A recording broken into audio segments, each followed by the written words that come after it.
हे रोमकरास पत्र अध्याय 5 वचन 2. आपण ज्या कृपेमध्ये आहोत तिच्यात आपला प्रवेशही त्याच्याद्वारे विश्वासाने झाला आहे आणि आपण देवाच्या गौरवाच्या आशेचा अभिमान बाळगतो. देव या वचनाच्याद्वारे आपल्या प्रत्येकाला आशीर्वादानं भरो. देवानं फार मोठा अनुग्रह, फार मोठी कृपा जी आज आपल्यावर केली त्याबद्दल आपण देवाचे नेहमीच धन्यवाद करायला पाहिजे. कारण आज भरपूर लोक आहे जे कृपेला अवमानतात, देवाच्या कृपेला आपल्या जीवनामध्ये लागू करत नाहीत आणि त्याच्या कृपेमुळंच हे झालं आहे असा विश्वास करत नाहीत. कारण आज लोक मोठे अभिमानी झालेत. काही लोकांना मला पवित्र शास्त्र येतं आहे म्हणून ज्ञानावर त्या लोकांचा अभिमान वाढला आहे. काही लोकांना दान वरदानावर अभिमान वाढला आहे. काही लोकांकडं धन आहे म्हणून अभिमान वाढला आहे.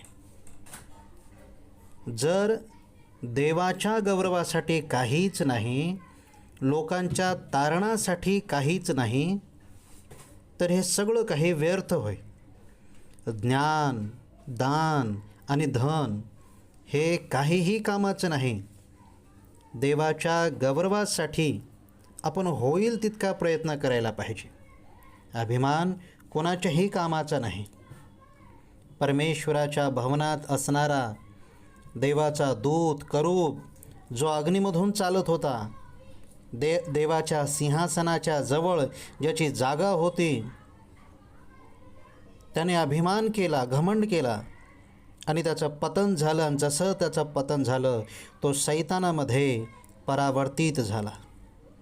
आज अभिमान, आज घमंड माणसाला सैतानाप्रमाणे करतो. येशूच्या समोर येऊन परीक्षा घेण्याचं धाडससुद्धा त्यानं केलं. आज सैतानाच्या जवळसुद्धा विपुल ज्ञानाचा भंडार आहे, पण त्याला काही अर्थच नाही. कारण लोकाचं तारण त्याला करता येत नाही आणि करायचं नाही.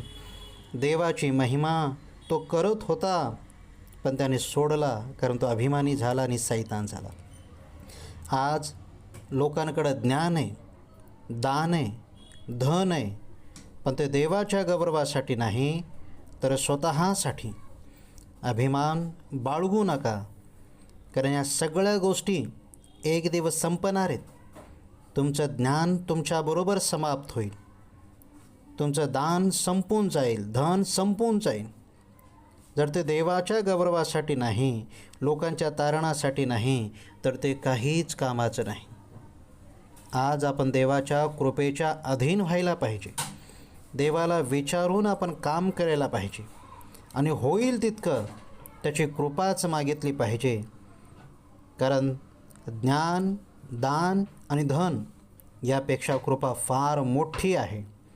म्हणून होईल तितका प्रयत्न करा की तुम्हाला दिलेल्या किंवा मिळालेल्या ज्ञान, दान आणि धन यावर अवलंबून राहू नका, तर देवाच्या विश्वासावर, देवाच्या वचनावर आणि कृपेवर तुम्ही अवलंबून राहा.